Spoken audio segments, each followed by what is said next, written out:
अब आपको सीधे लिए चलते हैं अपने सहयोगी पवन मिश्रा के पास, जो ये समझाने की कोशिश करेंगे कि आखिर सिमुलेशन प्रक्रिया क्या है और अहमदाबाद विमान हादसे में आखिरी पलों में कॉकपिट में क्या हुआ होगा। जी नमस्कार। पहली बात तो मैं हमारे सिविल एविएशन मिनिस्टर और गवर्नमेंट ऑफ इंडिया को अपलॉड करना चाहूँगा कि इन्होंने बहुत टाइमली मैनर प्रिलिमिनरी रिपोर्ट पेश करी है।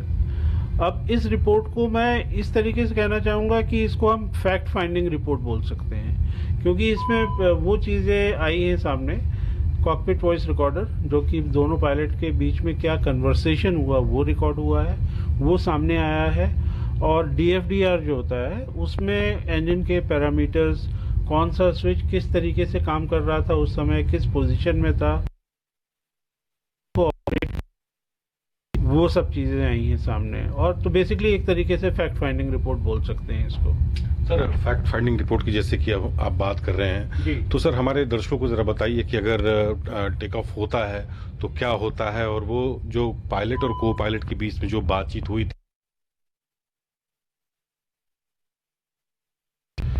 ये एयरबस का कॉकपिट है। इसमें हमारे जो ये स्विचेस हैं हम उसको इंजन मास्टर स्विच बोलते हैं। ये इंजन मास्टर स्विच 1 है, ये इंजन मास्टर स्विच 2 है।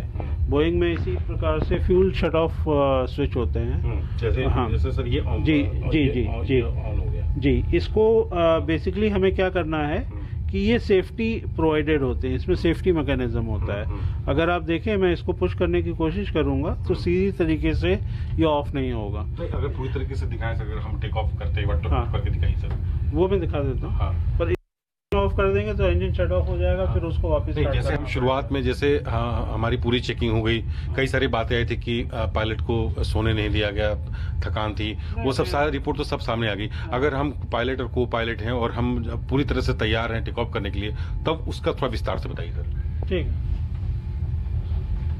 कैप्टन आलोक सिंह पूरे चीजों को बता रहे हैं कि कैसे टेक ऑफ हुआ और कैसे क्या हादसा हुआ, पूरी घटना बता रहे हैं।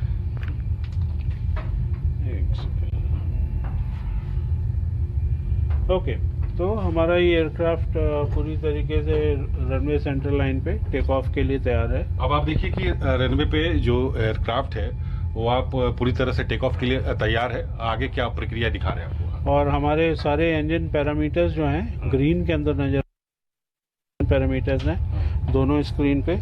हम ये जैसे ही पार्किंग ब्रेक रिलीज करते हैं और ये थ्रस्ट लीवर्स को हम पूरा फॉरवर्ड लेके जाते हैं। ये देखिए थ्रस्ट लीवर्स फॉरवर्ड आ गए हैं और इंजन ने थ्रस्ट प्रोड्यूस करना शुरू कर दिया है और हमारी एयर स्पीड यहाँ पर इंक्रीज हो रही है, मतलब। और टेक ऑफ करने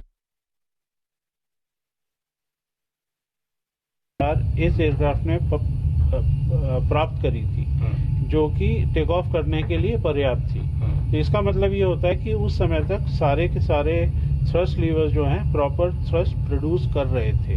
दोनों इंजन पूरी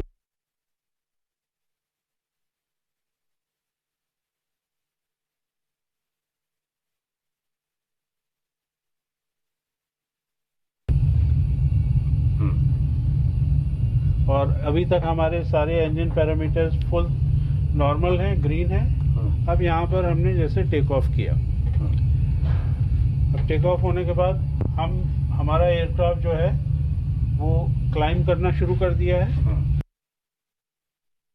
और इसी समय के लगभग दोनों आप दिखाइए, दर्शकों को दिखा रहे हैं कि देखिए एयरक्राफ्ट कैसे हाइट ले रहा है और पूरे जो है समय के लगभग ये देखिए, ये इंजन थ्रस्ट, इंजन मास्टर दोनों ऑफ हो गए। जैसे ही ऑफ हुए ये थ्रस्ट लीवर्स आप देख रहे हैं पूरा आइडल पे आ गया और एयरक्राफ्ट ने लिफ्ट प्रोड्यूस करना बंद कर दिया। ये जो आवाज आ रही सर, क्या ये इमरजेंसी आवाज है? ये इमरजेंसी वार्निंग है। इसी समय पायलट ने दूसरे पायलट से पूछा कि क्या तुमने इंजन फ्यूल शट किया है? पायलट ने बोला नहीं किया है। फिर उन्होंने इसको दोनों इंजन को दोबारा से स्टार्ट करने की प्रक्रिया शुरू करी। जैसे ही उन्होंने प्रक्रिया को शुरू किया है, एक इंजन रिलाइट नहीं हुआ है, लेकिन दूसरा इंजन रिलाइट होना शुरू हो गया था। लेकिन चूंकि हाइट इतनी कम थी, वो एयरक्राफ्ट आगे जाकर के सीधा बिल्डिंग में क्रैश हो गया। अगर थोड़ी सी भी हाइट ज़्यादा होती पायलट्स के पास में और दूसरा इंजन उनका स्टार्ट हो गया होता तो एक इंजन पे आराम से सेफली फ्यूल जब नहीं जा रहा है सर इंजन में, तो क्या उस पर उड़ान भरने के पहले पायलट को इसकी जानकारी नहीं अगर नहीं जा रहा होता तो बिल्कुल वार्निंग आ जाती इमीडिएटली। किसी तरह की वार्निंग नहीं आई तो इसका मतलब जब तक टेक ऑफ होने तक कोई प्रॉब्लम नहीं थी किसी भी तरीके की। ये टेक ऑफ होने के बाद आई है प्रॉब्लम। सर आपका तो लंबा अनुभव रहा है फ्लाइंग का, तो इसको सर किस तरह से आप देखते हैं? और जो को पायलट उस वक्त ये बताया जा रहा है कि को पायलट जो है टेक ऑफ कर रहा था, पायलट की निगरानी में वो कर रहे थे, तो क्या पायलट को टेक ऑफ करना चाहिए था? ऐसा कुछ गड़बड़ी मान? एब्सोल्युटली नॉर्मल प्रोसीजर है, दोनों पायलट फुली सर्टिफाइड होते हैं और ये नॉर्मल प्रक्रिया है कि एक पायलट टेक ऑफ, जो हमारी जो एयरक्राफ्ट फिलॉसफी होती है, एक पायलट फ्लाइंग होता है, दूसरा पायलट मॉनिटरिंग होता है और ये दोनों रोल आप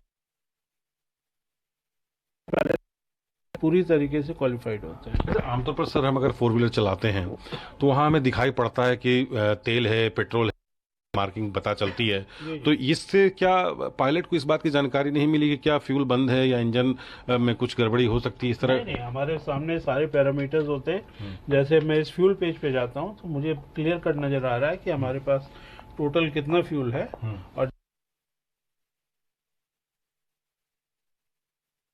एयरक्राफ्ट में किसी भी तरह की कोई खराबी नहीं है। जैसा कि अभी मैंने ये करके दिखाया कि जैसे ही दोनों इंजन फेल हुए ये सारी वार्निंग यहाँ पे आने लगी, यहाँ पर सामने वार्निंग आने लगी और आपने ऑरल आवाज भी सुनी होगी, तब ये सारी आवाजें आती हैं। तो इसके ये जो स्विच जो है सर, जो बताया जा रहा है कि जो फ्यूल का जो है, तो इसके बारे में जानकारी मतलब कैसे हुआ? क्या ये पहले से पता नहीं था या इसको चेक नहीं किया गया?